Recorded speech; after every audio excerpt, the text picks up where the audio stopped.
إن الحمد لله نحمده ونستعينه ونستغفره ونعوذ بالله من شرور أنفسنا ومن سيئات أعمالنا من يهدي الله فلا مضل له ومن يضلل فلا هادي له وأشهد أن لا إله إلا الله وحده لا شريك له وأشهد أن محمدا عبده ورسوله أما بعد.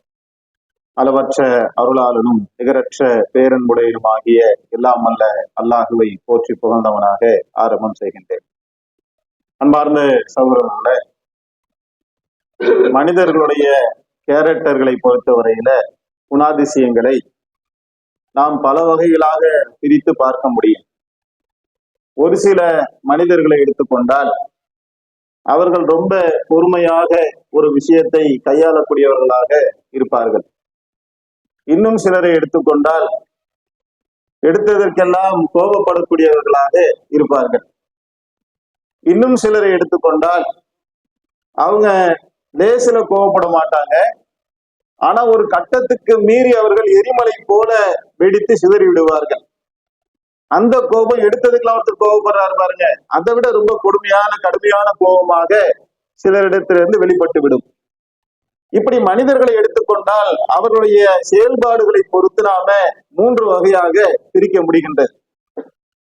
இப்படி மனிதர்கள் பலதரப்பட்ட வகையில இருந்தாலும் கூட இந்த மனிதனில இருந்து ஒருவன் ஈமான் கொண்ட பின்னால் அவனிடத்துல எந்த ஒரு மாற்றத்தை இஸ்லாம் எதிர்பார்க்கின்றது, அல்லாஹ் யாரை நேசிக்கின்றான் என்பதைத்தான் இந்த ஜும்மாவுடைய உரையில நாம பார்க்க இருக்கின்றோம்.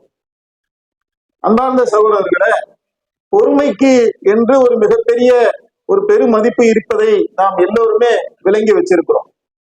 எந்த அளவுக்கு என்று சொன்னால், கோபப்படக்கூடியவரே சொல்லுவாரு, கோபப்பட்டு அவர் கொஞ்சம் நிதானமானதுக்கு பின்னாடி சொல்லியிருப்பார், நான் கோபப்பட்டிருக்க கூடாது, கோபத்தை என்னால கட்டுப்படுத்தவே முடியல, என்னையும் மீறி அந்த கோபம் என்னிடத்துல வந்துருது என்றெல்லாம் கோபப்படுபவரே கோபப்படுவதை தவறு என்று பல கட்டங்களில சொல்லக்கூடியவர்கள் இருக்கின்றார்கள். இன்னும் சிலரை எடுத்துக்கொண்டால் கோபப்பட்டதை பெரிய வீரமான செயலாக சொல்லக்கூடியவர்களும் இருக்கின்றார்கள். எனக்கெல்லாம் கோபம் வந்துருச்சுனாங்க சும்மா இருக்க மாட்டாங்க, அதையே ஒரு பெரிய பெருமையாக சொல்லக்கூடியவர்களும் இருக்கின்றார்கள். இப்படி மனிதர்கள் அந்த கோபத்தை நியாயப்படுத்தக்கூடியவர்களும் இருக்கின்றார்கள், அது தவறு என்று புரியக்கூடியவர்களும் இருக்கின்றார்கள். இஸ்லாமிய மார்க்கம் இந்த கோபத்தை குறித்து என்ன சொல்லுகின்றது, பொறுமையை குறித்து என்ன சொல்லுகின்றது என்பதை நாம விளங்கிக் கொள்ள வேண்டும். அன்பார்ந்த சகோதரர்களே, கோபம் என்பது ஒரு மனிதனுக்கு ஏன் வருகின்றது என்பதை நாம முதல்ல புரிந்து கொள்ள வேண்டும். தனக்கு உரிய ஒன்றில ஒருவன் அதை சுரண்டுவான் என்று சொன்னால், சீண்டுவான் என்று சொன்னால், அதை எந்த ஒரு மனிதனும் சகித்துக் கொள்வதற்கு தயாராக கிடையாது. புதுசா ஒரு கார் வாங்கியிருக்காரு, அந்த காரை அவர் நேசிக்கிறார், எனக்கு உரிமையான ஒண்ணு, நான் பார்த்து என்ன செஞ்சிருக்கேன், 20 வருஷமா கனவு கண்டு இந்த காரை நான் வாங்கியிருக்கேன், அந்த காரை நான் பார்க் பண்ணி வச்சிருக்கேன், அதுல நீ கீரல் போட்டியா, நான் உன்னை சும்மா விட மாட்டேன். அந்த காரை பார்க்கும் போதெல்லாம் அவருக்கு என்ன செய்யும், யார் அந்த காரில கீரல் போட்டாலும் அவன் மேல கோபம் அவனுக்கு கொப்பளித்து கொண்டே வரக்கூடிய காட்சியை நாம பார்க்கிறோம். நேசித்து ஒரு பிள்ளையை பெறுகின்றான், அந்த பிள்ளையை அவனாவது அடித்து விட்டான் என்று சொன்னால், என்ன அடிச்சா கூட நான் தாங்கி இருப்பேன்டா, என் புள்ள மேல கையை வச்சுட்டியே என்று ஒரு தகப்ப என்ன செய்யறான், கோபத்துல குப்பளிக்கிறத பாக்குறோம். சில பேர் மனைவியை நேசிக்கிறவனாக இருந்தால், நீ என்ன சொல்லியிருந்தா கூட நான் தாங்கி இருப்பேன், பொண்டாட்டியை நீ பேசிட்டியே என்று என்ன செய்வான், கோபத்துல கொப்பளிப்பான். அப்ப நமக்கு இதுல என்ன தெரியுதுன்னா, எதையெல்லாம் ஒருவன் நேசிப்பானோ அந்த நேசிக்கக்கூடிய ஒன்றை இன்னொருவன் டேமேஜ் பண்ணுவான் என்று சொன்னால் அதை அவனால் தாங்கிக் கொள்ள முடியவில்லை என்பதைத்தான் நம்ம கோபத்துக்கான காரணமாக விளங்கிக் கொள்ள முடிகின்றது. அப்ப இஸ்லாமிய மார்க்கம் இந்த இடத்துல நமக்கு என்ன சொல்லி காட்டுதுன்னா, நீ பொறுமையை மேற்கொள், அந்த பொறுமையை மேற்கொள்வதுதான் வீரமுள்ள செயல். கோபப்படுபவன் தான் பலகீனத்துல இருக்கிறான்னு மார்க்கம் கட்டமைச்சு காட்டுது பாருங்க. பொறுமைதான் வீரமுள்ள செயல் என்று சொன்னால், அப்ப கோபப்படுறது வீரமுள்ள செயல் இல்லை. யார் வேணாலும் கண்ட்ரோல் இல்லாத யார் வேணாலும் கோபப்படுவாங்க. ஒரு மனுஷன்ட்ட நிதானம் இல்லை என்று சொன்னால் அவன் என்ன செய்வானா, கோபப்படுவான். அந்த கோபம் எந்த எல்லைக்கு வேணாலும் போகும். சில காலங்களுக்கு முன்னால் சமூக வலைதளங்கள்ல ஒரு காணொளி வெளியே வருது. அது என்னன்னா, ஒருத்தர் ஒரு குட்டி யானையில போய்கிட்டு இருக்காரு, முன்னாடி ஒருத்தர் பைக்ல போய்கிட்டு இருக்காரு. அந்த பைக்ல போனவர், இந்த குட்டி யானையில போனவர் வந்து இடிச்சிடுறாரு.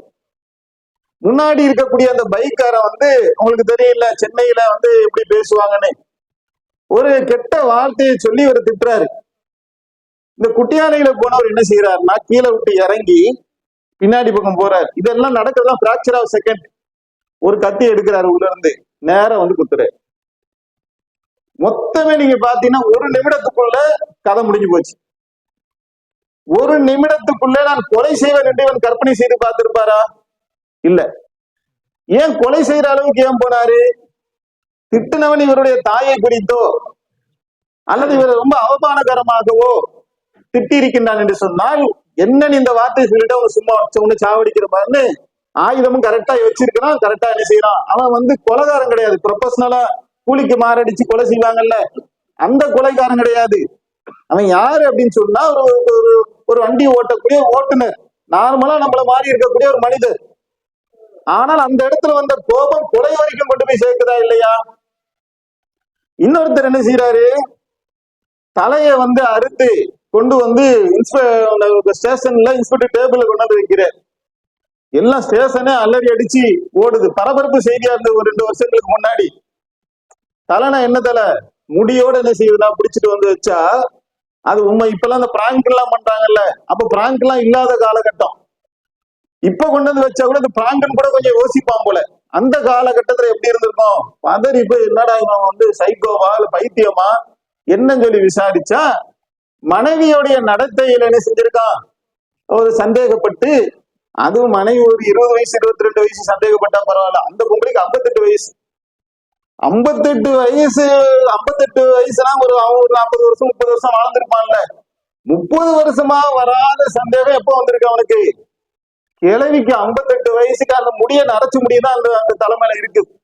அதை என்ன செஞ்சிருக்கான், டக்குன்னு கோவம் வரவும் அருவாளை எடுக்கிறான், தலையை வெட்டுறான், என்ன செய்யறான், அப்படியே தெருவிலே நடந்து வந்து ஸ்டேஷன் வாசல வைக்கிறான். இதெல்லாம் என்ன காட்டுது? ஒரு மனிதன் மிருகமாக மாறுவதற்கு ஒரு நொடி போதும், கண்ட்ரோல் இல்லைன்னா. இது வீரமுள்ள செயலா? அப்ப இஸ்லாம் என்ன சொல்லுதுன்னா, 1000 இருக்கட்டும்பா, தவறா கூட இருக்கட்டும், எந்த ஒரு கணவனும் தன்னுடைய மனைவி வழி தவறுவதை ஒருவன் ஜீரணிக்க மாட்டான். ஆனால் அந்த இடத்துல நீ என்ன செய்ய வேண்டும் என்ற ஒரு வழிமுறை இருக்குது, அந்த வழிமுறையை தவற விட்டுருவான், அந்த நிதானத்தை தவற விட்டுருவான்.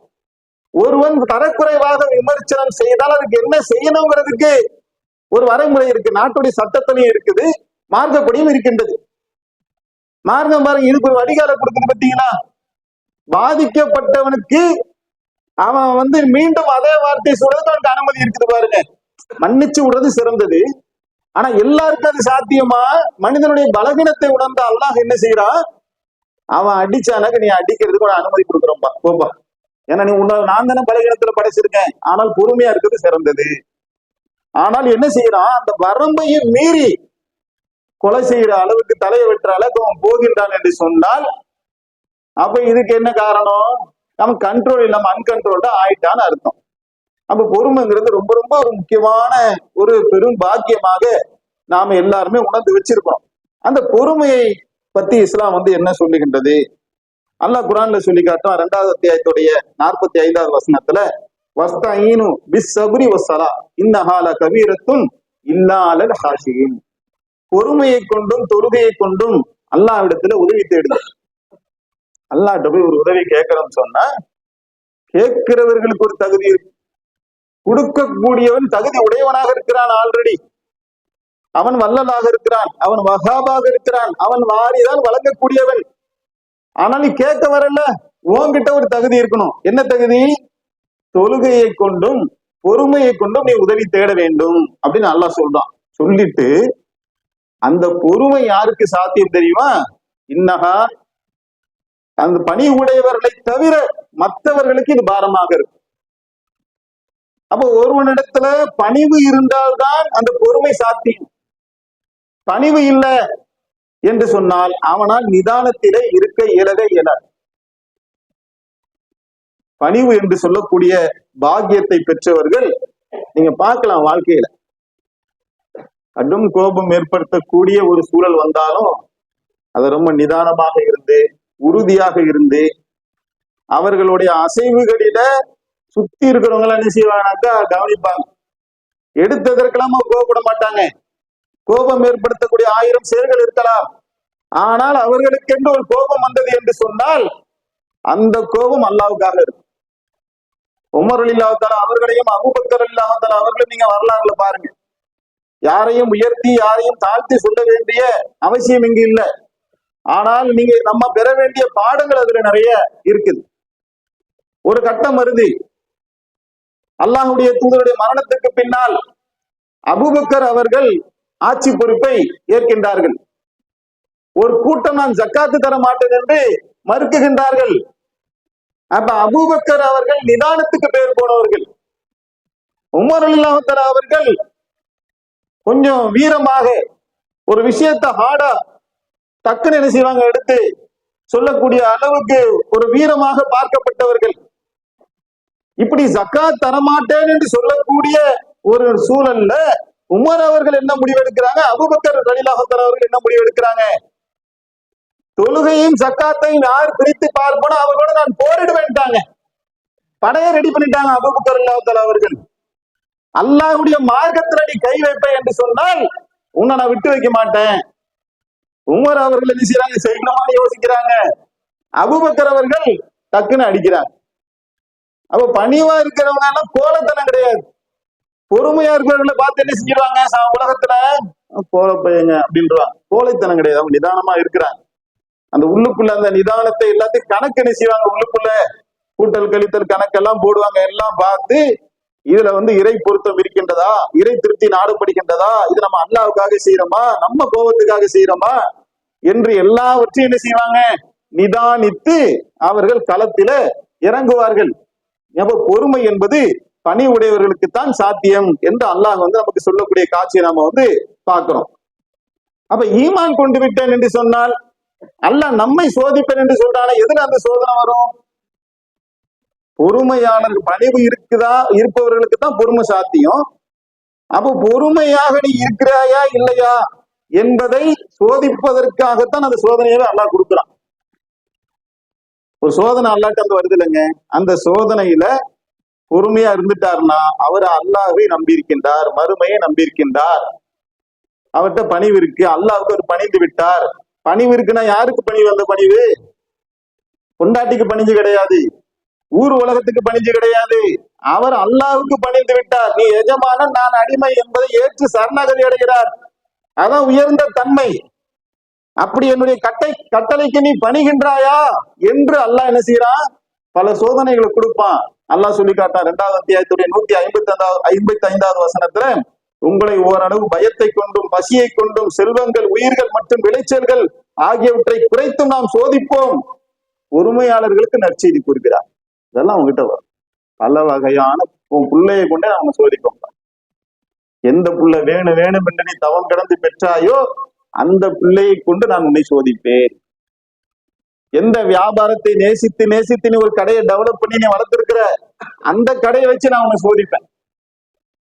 எல்லாம் உன்னை சுத்தி இருக்கக்கூடிய ஒன்றில ஒவ்வொன்றிலும் அந்த சோதனைகள் வரும். அந்த சோதனையை நான் தான் கொடுக்குறேன்.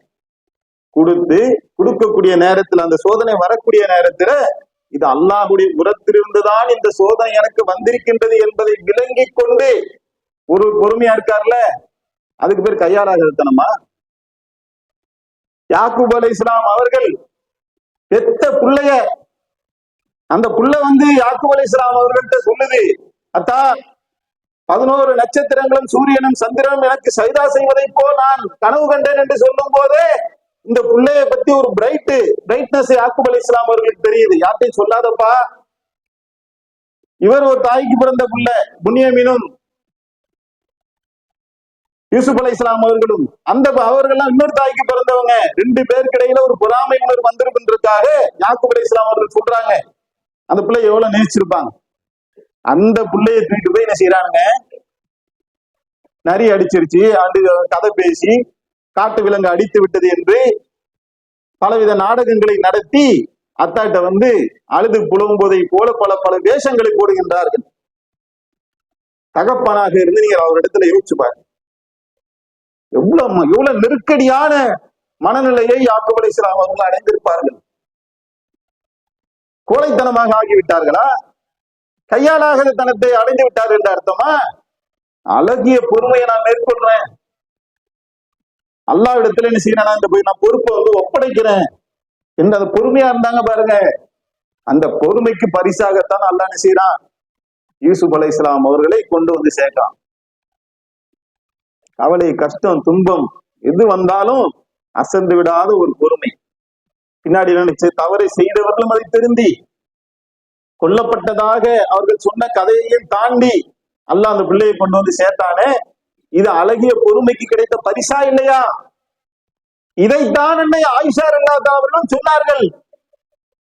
பத்தினி பெண்ணான ஆயிஷா ரலியல்லாஹு அவர்கள் மீது என்ன செய்யறாங்க, அவதூறை அள்ளி வீசுகின்றார்கள். ஒரு கட்டத்துல அல்லாஹ்வுடைய தூதர் சொல்றாங்க, நீ தவறு செஞ்சிருந்தா நீ அல்லாஹ்ட்ட தௌபா செஞ்சிக்க, நீ உன் தந்தையுடைய வீட்டுக்கு போ.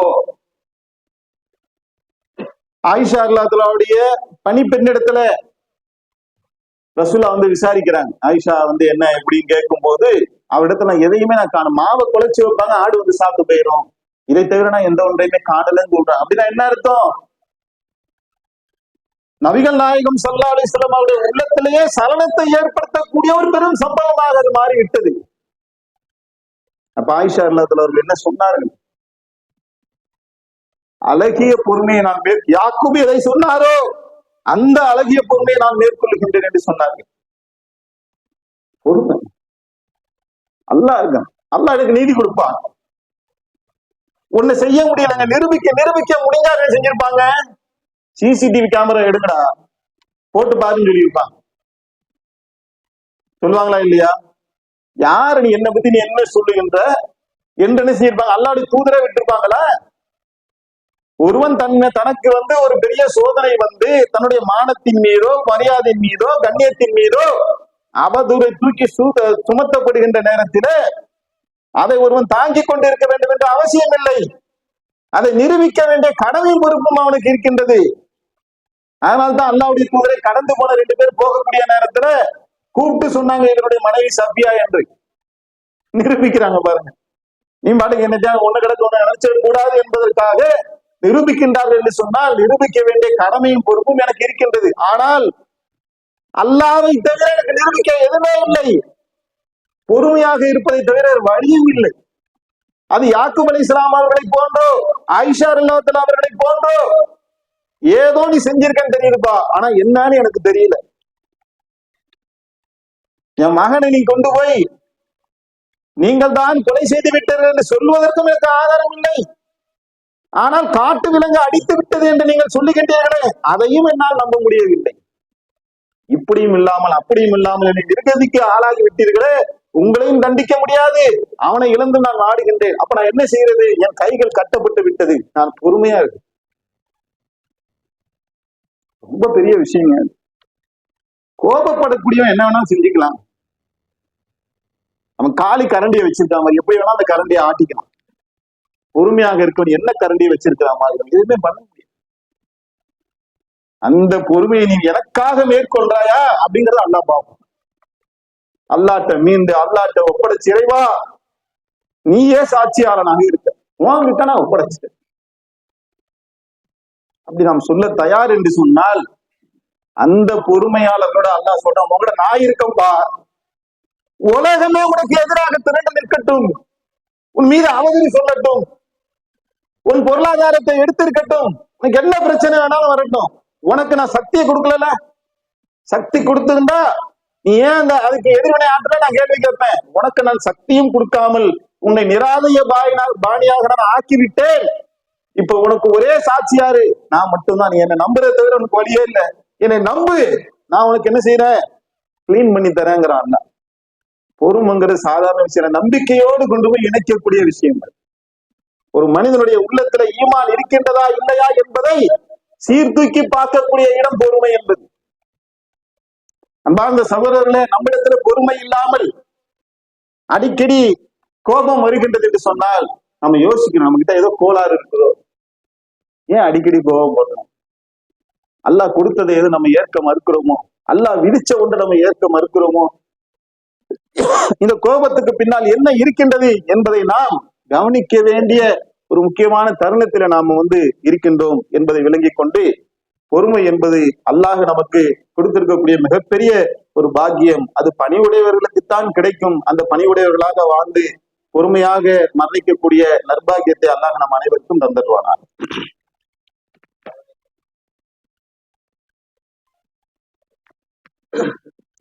அஸ்ஸலாமு அலைக்கும் வரஹ்மத்துல்லாஹி வபரகாத்துஹு.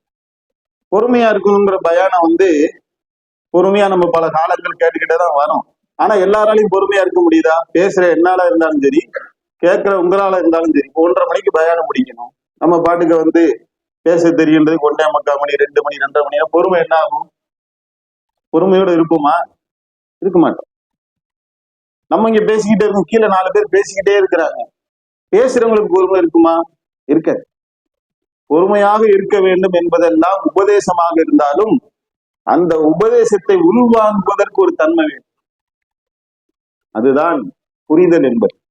ஞானம் என்பது என்ன தெரியுமா? கரெக்டா உன்னை புரிஞ்சுக்கிறது இருக்குல்ல, அதற்கு பேர் தான் ஞானம். அந்த ஞானத்தை சரியான முறையில விளங்கி கொண்டவர்கள், அந்த புரிதல் யார்கிட்ட கரெக்டா வந்துருச்சோ அவங்க இயல்பாவே பொறுமையா இருந்துருவாங்க. பொறுமைக்குன்னு ரொம்ப அடக்கிக்கிட்டு பல்ல கடிச்சு அப்படிதான் இருக்க மாட்டாங்க. இயல்பாவே பொறுமையா இருந்துரும். இது எப்படி பாக்குறோம் நம்ம குரான்ல?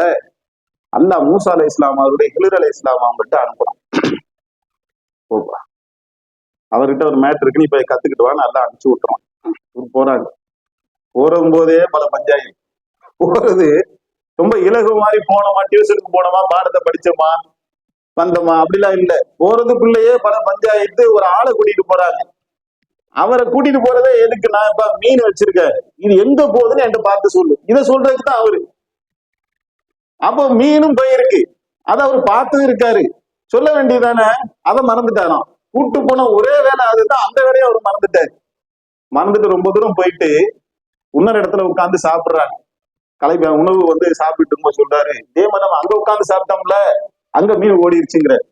மூசா அலைஹிஸ்ஸலாமுக்கு எப்படி இருக்கும்? நம்மளாம் என்ன செய்வோம்? செவில சேர்த்து அடிச்சு, ஏன்னா இதுக்கு தானே உனக்கு கூட்டு வந்தேன், இதை சொல்லணுமா இல்லைன்னு கோவப்பட்டோமா இல்லையா? சரி பரவாயில்ல வா சொல்லி திருப்பி என்ன செய்யறாங்க? ஹில்ர் அலைஹிஸ்ஸலாம் அவர்களை சந்திக்கிறதுக்கு முன்னாடியே பொறுமையில சோதிக்கப்பட்டாங்க மூசா அலைஹிஸ்ஸலாம் அவர். சந்திக்க பின்னால் ஒரு மனிதராக நீங்க இருந்து பாத்தீங்கன்னா மூசா அலைஹிஸ்ஸலாம் அவங்க செஞ்சதெல்லாம் சரியா தெரியும். ஒரு குட்டிச்சோறு சாஞ்சு உழுவுற ஸ்டேஜில் கிடக்குது. அந்த ஊருக்கு போனா ஊருடைய மரபுன்னு ஒண்ணு இருக்குங்க. வெளியூர்ல இருந்து வந்தாங்கன்னா இப்ப என்ன ஹோட்டலு, ஸ்விக்கி, ஜொமேட்டோலாம் இருந்துச்சு அந்த காலத்துல. அதெல்லாம் இல்லை. ஊருக்குன்னு உள்ள மரபு என்னன்னா, வெளியூர் வாசிகள் யார் வந்தாலும் உள்ளூர் வாசிகள் உணவளிக்க வேண்டும் என்கின்ற ஒரு மரபு அந்த காலத்துல இருந்துச்சு. இப்ப இவங்க வெளியூர் வாசியா போறாங்கல்ல, அந்த ஊர்வாசிகள் யாருமே உணவளிக்கல. அப்ப இவங்க என்ன செய்யறாங்க? உணவும் வலிக்காத அந்த ஊருக்கு அந்த குட்டி சவரை போய் சரி பண்றாங்க. ஊருக்குரிய குட்டி சவறு சாஞ்சி கிடக்குது. அப்ப மூசா அலைஹிஸ்ஸலாம் கேட்கறாங்க, ஊருக்காரனும் ஒண்ணும் தரவும் இல்லை, ஏன் இந்த சவரை போட்டு நம்ம எனர்ஜி வேஸ்ட் ஆகுதுல, சாப்பிட்டாதான் எனர்ஜி கிடைக்கும், எனர்ஜி வேற லாஸ் பண்றோமே இங்க நம்ம, ஏன் இதை நம்ம செய்யணும் அப்படின்னு கேட்கறாங்க. நீ பொறுமை அறின்னு சொன்னா இல்லையா? நீ அங்கிட்ட என்ன செய்யக்கூடாது? கொஸ்டினே கேட்கக்கூடாதுப்பா, நான் சொல்லி தர, நானா சொல்ற வரைக்கும் நீ சும்மா இருக்கணும். இது ஒரு சம்பவம் நடக்குது. இன்னொரு சம்பவம் என்னன்னாக்கா, ஒரு இளைஞனை பிடிச்சி ஒரு கொலை செய்யறாரு. இப்ப திருத்தணியில ஒருத்தங்க வெட்டுறானுங்களே, இதெல்லாம் பார்க்கும்போது நமக்கு எப்படி இருக்கும்? மனசெல்லாம் பதறுதா இல்லையா? கண்ணுக்கு கண்ணாக மூசா அலைஹிஸ்ஸலாம் நின்று கொண்டிருக்கின்றார்கள், ஒரு நபியாக இருக்கின்றார்கள். நன்மை ஏவி தீமை தடுப்பதற்காக அல்லாஹ் ஒரு நபி அனுப்பியிருக்கான். அவருக்கு முன்னாடியே அவர் கொலை பண்றாரு. பார்த்துட்டு சும்மா இருப்பாரா? கேட்கறீங்க, அநியாயமா ஒரு உயிரை கொண்டுட்டீங்களே, சும்மா இருக்கணும்னு சொன்னா இல்லையா? பொறுமையா இருக்கணும்னு சொன்னா இல்லையா? இப்படி வேற கப்பல்ல கொண்டு போய் ஓட்ட போடுறது, இன்னும் 3 சம்பவம் நீ கேள்விப்பட்டிருப்பீங்க. இந்த சம்பவங்களிலே ஹில்ர் அலைஹிஸ்ஸலாம் அவர்கள் ஒரு வார்த்தையை சொல்லுகின்றார். ஒரு அழகான ஒரு வார்த்தை. எந்த விஷயத்திலே உனக்கு ஞானம் இல்லையோ அதுல நீ எப்படி பொறுமையா இருப்பேன்னு கேட்டாங்க ஹில்ர் அலைஹிஸ்ஸலாம் அவர்கள். எதை பற்றிய ஞானம் உனக்கு இல்லையோ அதுல நீ எப்படி பொறுமையா இருக்க முடியும்? பொறுமையா இருக்க முடியாதுன்ட்டாங்க. ஏன்? இதை பற்றிய ஞானம் யாருக்கு கொடுக்கப்பட்டிருக்கு? ஏன் கப்பலை ஓட்டை போடுகின்றேன் என்ற ஞானம் ஹில்ர் அலைஹிஸ்ஸலாம் அவர்களுக்கு அல்லாஹ் கொடுத்திருக்கின்றான். ஏன் இந்த குட்டிச்சுவரை நான் சரி செய்கின்றேன் என்ற ஞானத்தை அல்லாஹ் ஹில்ர் அலைஹிஸ்ஸலாம் அவர்கள் கொடுத்திருக்கின்றான். ஏன் இந்த இளைஞனை நான் கொலை செய்கின்றேன் என்ற ஞானத்தை அல்லாஹ் ஹிதர் அலைஹிஸ்ஸலாம் அவர்களுக்கு கொடுத்திருக்கின்றால் அந்த ஞானத்தை கற்றுக்கொள்வதற்காக தான் இவரு போறாரு. இன்னும் அந்த கத்துக்கல. அப்ப கேட்கிறாங்க ஹிதர் அலைஹிஸ்ஸலாம் அவர்கள் கேட்கிறாங்க, எதை பற்றிய ஞானம் உனக்கு இல்லையோ அதுல நீ எவ்வாறு பொறுமையாக இருக்க முடியும்? அப்ப நமக்கு என்ன தெரியுதுன்னா, நாம் பொறுமையாக இருக்க வேண்டும் என்று சொன்னால் அந்த விஷயத்துல நமக்கு சரியான புரிதல் இருக்கு. அப்படி வந்துருச்சுன்னா இயல்புலயே நம்ம என்ன செஞ்சிருவோம், நிதானம் ஆயிரும். ஒருத்தனுக்கு குழந்தை வேணும்னு நினைக்கலாம். குழந்தை வேணும்னு சொன்னா 10 மாசம் ஆகுங்கிறது என்னது, அதோடைய புரிதல். இல்ல நீ 5 மாசத்துல எனக்கு பிள்ளைய பெத்து கொடு, இல்லைன்னா வயிற்று கிரி உள்ள இருந்து பிள்ளைய எடுத்துருவேன் என்று ஒருத்தன் கோவப்பட்டானா புள்ள வருமா? குழந்தை வேணும்னா 10 மாசம் ஆகும். இந்த புரிதல் வேணுமா இல்லையா? இப்படி ஒவ்வொன்றிலுமே பையன் சொல்லி பேச்சு கேட்கமா, பையனா அப்படிதாங்க இருப்பான். நீ ஒண்ணுமே பண்ண முடியாது. நீ அடிச்சாலும் உதைச்சாலும் என்ன பண்ணு, அவன் இப்போதைக்கு இப்படித்தான் இருப்பான் என்று நீ புரிந்து கொண்டாதான் அந்த வீட்டுல நீ முதல்ல வாழ முடியும். ஒரு தகப்பனாக இருந்து நான் எல்லாம் சரி பண்ணிட போறேன், பொண்டாட்டிய நான் என்ன செய்ய போறேன், கண்ட்ரோல கொண்டு வந்துட்டு போறேன். உட்காருனா உட்காரணும், நிக்கனா நிக்கணும், எல்லாம் நான் என்ன செய்ய போறேன், ஆல் கண்ட்ரோல் நமக்கு அப்படின்னு சொல்லி ஏதாவது பண்ணணும்னு போனா உன்னால அங்க ஒண்ணுமே முடியாதுங்கிறதான் எதார்த்தம். உன்னால் என்ன முடியுமோ அதை செஞ்சா போதும். ஏன்னா அல்லாஹ்வுடைய தூதர் சொல்லிட்டாங்க, வளைந்த எலும்பை போன்றவர்கள். அதை நீ நிமித்தலாம் நினைக்காதப்பா, நிமித்த ஆயிரும், உடஞ்சு போயிடும். அப்ப எதை புரிந்து கொள்ள வேண்டும், யாரையும் எதையும் நம்மால் என்ன செய்ய முடியாது, முழுசா நான் நினைக்கிற மாதிரியே உன்னை டிசைன் பண்ணிக்க முடியாது. சொல்றது அல்லாஹ் சொன்னான்றதுக்காக சொல்லுவது, நசியத்து கொடுப்பது, உபதேசம் பண்ணுவது.